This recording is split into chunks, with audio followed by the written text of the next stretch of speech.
و فوتزال اشتراک میکنیم. خب بیاید حیاتی دسته رو برای شما معرفی کنیم. دسته فلسطین پنجگانه اول رقم 10 علی الحواجری، رقم 3 فوتزال کشورمون، رقم 1 دروازه‌بان فیروز بیکمرودوف، رقم 5 سمندر ریزوموف، رقم 8 1-1 میتواند به میدان آورد. از جمله این کار رو در بازی مقابل هندوستان انجام داد.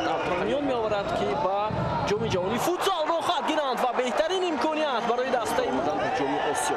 ادامه حمله فلسطینی ها و ضربه از دو توپ رو با کامران علیف ارسال میکند. 3 نفر بازیگران ما در حمله. ضربه اما سردوزوف و ادریس یوروف. سلاموف ضربه و گل و اینجا автогол هم هست و رسیش در همین لحظه که دیدید و تو به دروازه‌بان رسید و بعداً نمای حمله فلسطین وضعیت بسیار خطرناک برای ما و اینجا حساب 1-1 می شود. حالا آنها بین خود مشورت میکنند. بیاید بار دیگر میبینیم لحظه تکرار رو بیننده عزیز.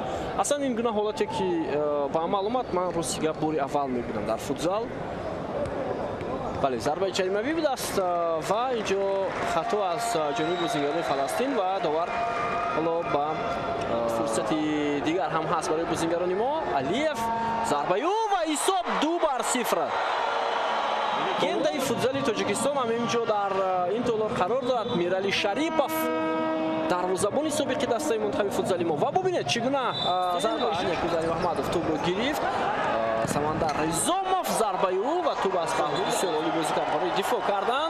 فرصت برای بازیگران ما وجود دارد اما سالیف میتواند. حالا ادامه حمله است سوی بازیگران دسته فلسطین و ضربه سختی دروازه‌بان دسته فلسطین. ضربه بازم فیروز بیکمرودوف در نقش اساسی و گل. حساب 3-0. اینجا همین حالا با گل انجام یافت. همه این چیز از سیوی عالی فیروز بیکمرودوف آغاز شدند. او ضربه رو بر منتخب فوتزال چین بعد از غلبه با حساب 6-0 بر هنگ کنگ.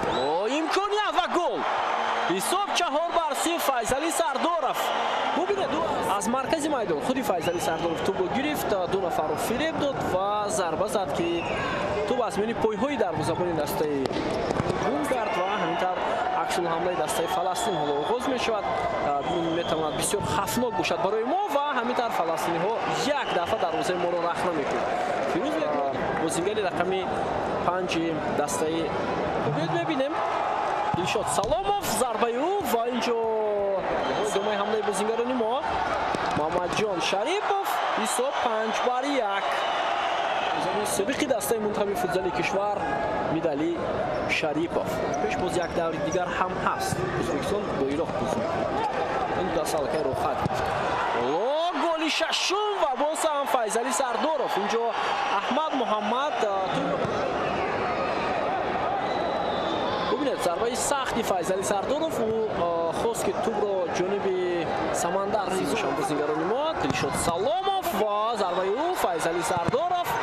ضربه دوباره فیصلی وقت هم به انجام میرسد. بیننده عزیز حساب 6-1 با فایده دسته